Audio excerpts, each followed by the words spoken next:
So this video is going to be about how do you get back up? Oy. The first thing you have to know is that we're all going to fall down. And I know that whoever is watching this or listening to this, you're probably smiling right now because you know that it's called life.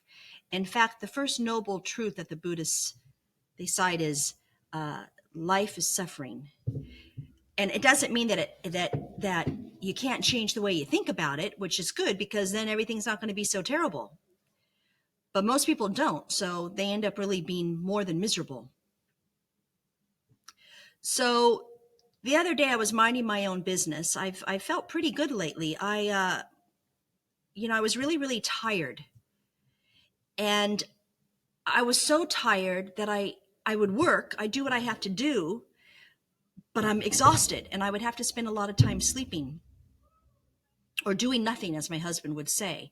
But I'm tired. I can't help it. It's not that I want to be tired. I am. What am I going to do about it? And I had to really fight to get back up because there was no way that I was going to become a victim to my fatigue. There was no way that I was going to have, I'm not going to name some of the things that can happen to you when you become tired, the different illnesses that you can develop.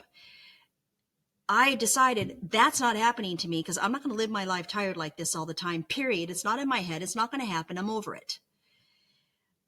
Although I was still tired. So the way I worked with it was that I kept seeing my clients, which I have forever, and they light up my life. I have my daughter, my husband and I went on walks. I went to the gym. I did all these things. And even though I was tired, I did it anyways. And I just kept going. And then when I had to rest, I did because I can't help it. If I'm tired, I'm tired. And then one day, I wasn't allowed to drink any coffee because it makes my brain, I'm more dizzy. I'm on this special diet that I'm not really following like I should if I admit it. But I got this decaffeinated coffee because I found this by Starbucks, uh, toasted butterscotch lattes. And I was getting the decaffeinated, extra foam, gotta have extra foam, a little extra butterscotch, not too much. I don't like it too sweet. And I would drink it. I call it heaven in a cup. Oh, it's delicious. And before I did that over Christmas, I did the eggnog one. Well, now I've moved to the toasted butterscotch one. And at first, I really couldn't drink it because, believe it or not, I still felt jittery. Now, I don't know if it's in my imagination or somehow decaffeinated coffee still has caffeine in it. I don't know. I don't care. But I built my way up so I could drink it, and I was really excited.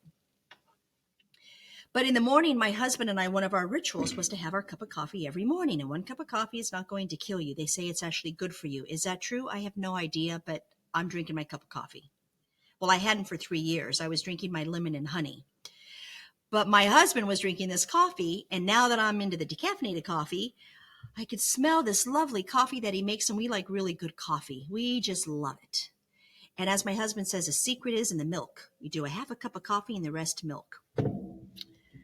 And I would walk over and, see him and say, let me have some of that coffee. And I would drink it. And I would feel really jittery, so I really couldn't do it. But one day he brings me a little bit of coffee and I drink it. And I felt jittery. It kind of freaked me out, but I had more energy. Well, he starts bringing me coffee every morning. And I work my way up to a full cup. But remember, my cup is half coffee, half milk. So my half cup of coffee every day. And all of a sudden, I'm not so jittery anymore because I've gotten used to caffeine, which, isn't really good for you. But I don't know. I don't know what the studies are saying now, but half a cup's not going to kill me. And I remember one day I was drinking my coffee and all of a sudden I started kind of getting tired again. And my husband said, oh, his name's Michael. Is the coffee wearing off? No, he said, oh, I think the coffee's wearing off. And I just laughed because it was. So now my husband brings me my half a cup of coffee with all my milk every morning. And I hate to say this, but I'm feeling better. I'm feeling a lot better. Well, one day I hadn't had my coffee yet and I woke up and I was really tired. I did not feel good. And I've been feeling, better lately. I've had more energy. And that's a really big deal. I'll get into that in a minute. But I wasn't feeling good. And I said to my husband, I don't feel good. And I'm not going to say why me, why did this happen to me? Why did this have to happen to me? Why can't it be different? Because I know I'm no different than anybody else. Things happen to us and we can choose to deal with them and change our thinking around them, or we can catastrophize our thoughts and be miserable, which I'm not going down that road, even though it's difficult at times. And yes, I have my moments, but I pull myself out of them real fast because I know better. It's a slippery slope and I'm not going there. So I just said I don't feel good, because he'd actually come to see me in bed. He brings me my little oatmeal every morning, which I just think is mush. And now he's on a 10-day conference. So while the cat's away, the mouse will play. I'm not having any more oatmeal. So I'm not doing it. So he brought me my little breakfast and my coffee, and he sat down in this big chair next to our bed. And I said to him, why? I didn't say why. I said, I don't want to feel like this anymore. And I don't understand why, I've had to age so much, because before this happened to me, I was a young spring chicken. And when things like this happen to people, they can age quickly. So it's not like we have the time to process the aging. And I'm going to speak about that in the next video. It just happens. And you're just like, whoa, what's happening to me? I'm wrinkled. My skin's not the same. I've got to work out again because I've been dead basically for almost 3 years. So I've got to build up my strength and my muscle tone. It's like, let me tell you, when you get sick like this, your body changes. And I just don't want to do it anymore. I'm not saying it's not fair, because of course it's fair. What is fair? What's that even mean? We're all created equal. Things are going to happen to all of us. It's called life. And things could have been worse than they were. So as horrible as they were, I'm going to say that it could have been worse. And I've always held on to that. It could have been worse. I could have been in a death camp alongside of Dr. Viktor Frankl. So I'm going to count my lucky stars is what I'm going to count. I'm still alive. So I sat down with him, and I was just, sorry, that's my phone. And I was just kind of like, I don't want to do this anymore. And my husband can be very wise. He can also be a royal pain in the ass, but he's from New Zealand. He's very sweet, but he just sits there and he's quiet. This is how he is, very intelligent. And he says, Winston Churchill has a quote with his little accent. And he says, and I don't know if this is the exact quote, but it's similar. Maybe it is exact. I don't remember. But he said, it doesn't matter how you fall down. It matters how you get up. Well, the minute he said that, it just like, whew, my brain exploded. And it was true. And I thought, now, wait a minute. So I'm sitting here thinking right now, and my husband and I have these kind of conversations. We definitely live in a psychological household. And we're having this conversation, and I'm sitting here thinking, wait a minute. I'm sitting here thinking about the past. What happened to me? Why did it have to happen to me? I don't want this to happen to me, but it did, and I accept it, and I know the whole story. But I'm tired of it. I don't want it anymore. And I'm thinking, but I don't want to have these wrinkles I have. I'm just not interested. I don't want it. I wasn't thinking why. It was like, I don't want it. But what I was really doing is I was thinking about the past. I wasn't thinking about, well, how am I going to get back up? I guess the way I've been doing it for the last 3 years, I'm going to turn my thoughts around and go on with my life. And I felt better. I felt free because I wasn't living in the past and questioning it. I wasn't thinking I'm going to be like this for the rest of my life. And I know that's not true, but believe me, you lived like this for 3 years. Some of you watching this are probably living with it for a lot longer than I have, or maybe have to live like this forever. I don't know. So I know you know what I'm talking about. Hey, even when people break up from relationships or something happens in their life, they think they're never going to get better. That's it. Well, you can change your thoughts around this. You're not going to think that way anymore. That's what I can tell you. But if I continue thinking about the past and how miserable I am, and who knows what's going to happen tomorrow, I don't want to do this anymore, then I'm not getting back up. I'm holding on to that I'm falling down. I'm falling down. I'm down. Well, I started thinking, well, how am I going to what matters how I get up? I know how I'm going to do that.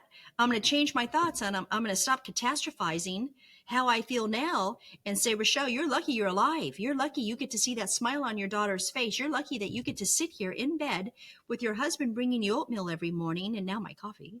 Hey, I'm lucky I get to drink coffee. I know that sounds silly, but I really feel lucky I get to drink coffee. I'm lucky that I get to sit next to my husband while he's sitting in this comfortable chair next to my bed and sharing this quote with me that I think about probably 2 billion million times a day and really helps me think, stop dwelling in the past, think about the now. How are you going to get back up? And how am I going to get back up? I'm going to stop thinking any other way but how grateful I am that I'm alive and that I get to choose the way I'm going to think and enjoy how beautiful that rose is. Literally, that's what I'm going to think. I am grateful that I can sit and do these videos because I can remember a time I've thought about this for several years and I haven't done it because I just couldn't do it. But I can now, and I'm grateful because that means I'm getting better, right? That means that the dust settles, that we think life is horrible and we're not going to be able to fix it. But let me tell you something, the dust does settle. Your life can change if you choose to change your thoughts, and nothing lasts forever. You don't have to be miserable forever. It doesn't matter how you fall down. It matters how you get up. Are you going to sit and think about the past, or are you going to look at what you have now and move forward?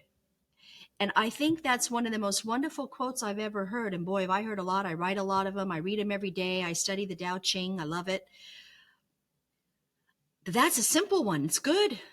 It's good. It's like those words, stop it, S-T-O-P, new word, I-T, stop it.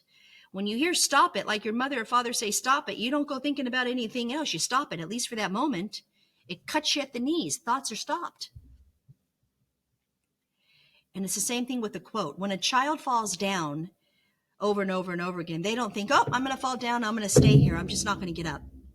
They don't even think about it. They just keep getting up and falling down and getting up and falling down. And they find other ways to stand up. They don't even think about it. And before you know it, they're running around the house like wild Indians, and you got to slow them down so they don't hit their head. That's what we have to do. Now, part of this, I was really tired and just, it was hard to focus. And I still did because I had to. But a lot of times I would say, I just don't want to do this anymore. I was nervous about it, but I just knew, I'll have to tell you, I was pretty nervous about it. I thought maybe I was taking this on, that I'm going to have this fatigue syndrome. And I sure as hell wasn't going to buy into it. So I really fought it. But there was a part of me that was a bit concerned. But I just refused to fall down and stay there. And now this coffee, when I'm really busy and I got a little tired, my husband said, oh, it looks like the coffee isn't working. And we both just kind of laughed at it. And now the coffee pretty much works all day. And I do notice a difference. So I'm going to drink it because I need to feel better. And it's important. But what I realized is when I wasn't so tired, it was easier for me not to catastrophize my thoughts. It was easier for me to say, oh, I have energy. I can think about things differently because I'm not just focusing on how miserable I feel, because I was. And yes, I'm able to change my thoughts around it, but it doesn't mean throughout the day that I'm just tired. And sometimes I freak out and say, oh my God, what's going to happen? But a lot of times it was just I was tired. And I would have to make myself do things I didn't want to do. But hey, that's what I'm going to do. But what it made me realize is how my perception changed, because I was feeling better physically.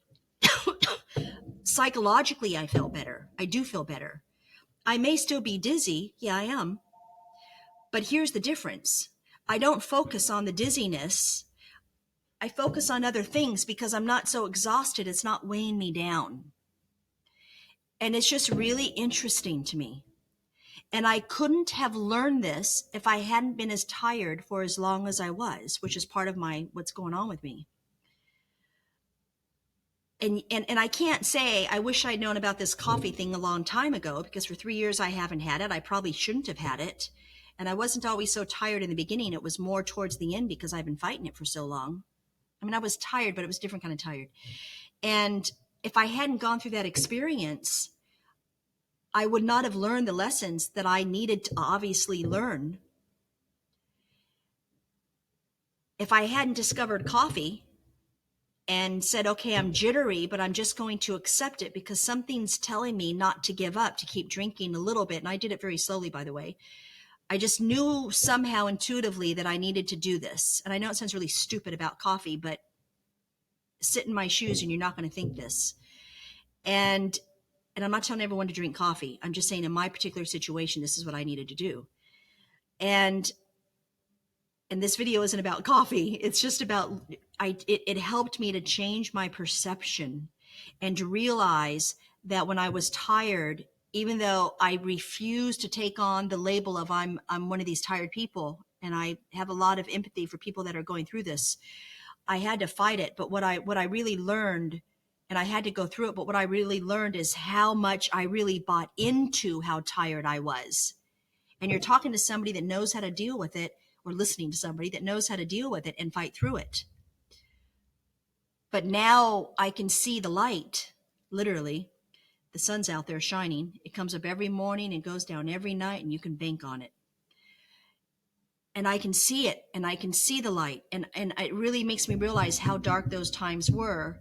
And that now, if something were to happen to me, whatever it is in life, because things are going to happen in life, it's called life, I can see the difference in my perception, and I'm going to even have more power than I did before. And I'm pretty good at this, but I'm going to have more power to go, whoa, I've seen the day and the night. You can't see the night without the day. You can't see the day without the night. You got to know both to understand what's going on, right? You have to know what it's like to touch hot water versus cold water. You can't know cold if you don't know hot. You can't know hot unless you know cold. So now I understand this. And if a situation arises, I'm going to even have more strength to say, it's perception. It's perception. Life is all about perception. And I've now gained more strength in this area because of what I have gone through. So all those times that were, I experienced discomfort, they were only stepping stones to learn more, become more wise, and help me climb up the learning ladder of wisdom and enlightenment, because I had to learn to accept it and make it okay. One of the things I still continue to do is there's many Buddhist practices, but the sun has a lot of energy. It has a lot of power. It rises and falls every single day. There's your first lesson. That's life. It's up and down. It's the way it is. You can judge it as right. You can judge it as wrong. When it's dark, it's not wrong. When it's light, it's not wrong. It is what it is, right? There's a lot of power in the sun. It's bright. It can burn you, or it has this calm, peaceful, lovely way about you. It can keep you from becoming too cold. There's no right, there's no wrong, right? There's balance here. You got to find the balance. So I sit out in my little garden or in this chair that's right by a window, and I close my eyes. It's one of the meditations that I do, especially when I need energy. I did this a lot when I was so tired, and I do it now because I really believe that a lot of this happens to people because you open your mind to let stuff come in. And I believe this silly thing about coffee is one of those things that happened to me. And my husband's very wise words, thank goodness, with his calm little beautiful whispery voice from New Zealand. I've always loved his voice. It's very whispery with that little New Zealand accent. And he's very wise and he's very poised most of the time. So, it doesn't matter how you fall down, it matters how you get up, right? So I'll meditate, and it's you breathing in and you breathe out at your own pace. And if your thoughts ramble on, that's okay. Just bring them back. Don't judge yourself. It's okay. And you can do this for 5 minutes a day. You work your way up to however long you want to do it. Again, there's no right, there's no wrong. The gain is to gain clarity in your mind, right? When we think too much, the water's crazy, right? And I'm drinking Gatorade. I know it's not good for me, but I'm drinking it because it helps me stay hydrated. And I needed it today, so I'm drinking it. It's like a lake. When it's turbulent, the water is moving around because it's turbulent. And the mud comes up because it's stirring up all the mud, and it's like this color. When you let the water settle, the mud sinks to the bottom of the lake, and then you have clarity. The water is clear. You can see your reflection like it's a beautiful, clear mirror. That's where we want to get to. So whenever you're upset, think of the analogy I just gave you. Think of the water, calm the water. So one of the ways to get there is this meditation. And I breathe in the sun and the power of it and the calm, and I breathe it out around me because I need the strength. I need the healing. I need its energy. And I can feel it through the window, or I can feel it in my garden. I breathe in the sun, its strength, its power, because I need that power. I need that extra energy. And I breathe it out around me. And I just sit and I just breathe in the sun. And I breathe out the sun. And then I'm lucky because I get to a point of nothingness where I'm not thinking about a thing, and I love it. Just watch your breath, breathe in the sun. And there's different things you can do for what you need to work with. But that's the one I've been working with for a long time. I have many, and I'll share them throughout these video series, but this one is a good one. It doesn't matter how you fall down. If you want to live in the past, you are going to fall down again. If you want to take this past and project it into the future, which means your life's a disaster, you are not going to be able to get up. It doesn't matter what happened in the past. It matters, how do you get up? And what determines how you get up is how you think. Are you going to choose to catastrophize your thoughts? Or are you going to choose to change them, and whatever you do, the best you can do with what you have, and you can change your thoughts. So I'll say it one more time. It doesn't matter how you fall down. It matters how you get up. And that is something I will be eternally grateful to my husband for bringing this to my attention, because I say it a million billion times a day, and it just takes the past away. It takes the catastrophe away, and I just get back up and I think, okay, what am I going to do now? How am I going to get up? Am I going to stew in my misery, or am I going to get up and keep going? And guess what? I'm feeling better. It's the coffee, yeah, but it's not just the coffee. Let's not kid ourselves. It's also because I've changed the way I think. And yeah, the coffee's given me more energy to do it, and I'm really happy. I mean, it's not like I'm taking drugs or anything. I'm drinking a little cup of coffee. But for me, it's a lot. But I can go for a walk now, and I may be dizzy, but because I psychologically feel better, I have more energy. I'm not even paying attention to how dizzy I am, because I'm just lucky that I'm happy that I feel better. Yeah, I'm lucky and I'm happy that I feel better, that I don't even think about it. As my daughter says, ignore it, mommy. And she's done it before in her own life with things. Ignore it, mommy. And I do. I accept that I'm like this. It's okay. I'm getting better every day. I don't know when I'm going to get better, but that's okay. And guess what? I'm going to go on with my life, and I can do it because I feel better. Perception. I'm not tired, and I'm not taking on this, I'm tired, I'm a victim anymore. Because I've found coffee, and I have found another new way of thinking. And then one thing I will tell you is that, I know there will be difficult times in my life. It's just what happens. Hey, maybe there won't be, but most likely there will. And I know that if I hadn't gone through what I'd gone through for as long as I did, and then seen this new, forget the coffee, seen this new, I'm feeling good. Wow, look at my perception. Look how I took this on, even though I thought I wasn't. Look how much better I feel. I learned to hold the opposites. So God forbid something happens again, and it will. It's just life. Then I can sit in the middle and go, oh, I know what both sides are like. So I'm going to sit here in acceptance, and I'm going to find my balance, and I'm going to know it's okay that things aren't great right now. And I'm going to know that I can change my perception around it. And I'm going to sit with what is and not make it right or wrong. And I'm going to be okay. I hope that this helps you. I hope this has helped you, because I'm doing it and I'm telling you that it works. Thank you.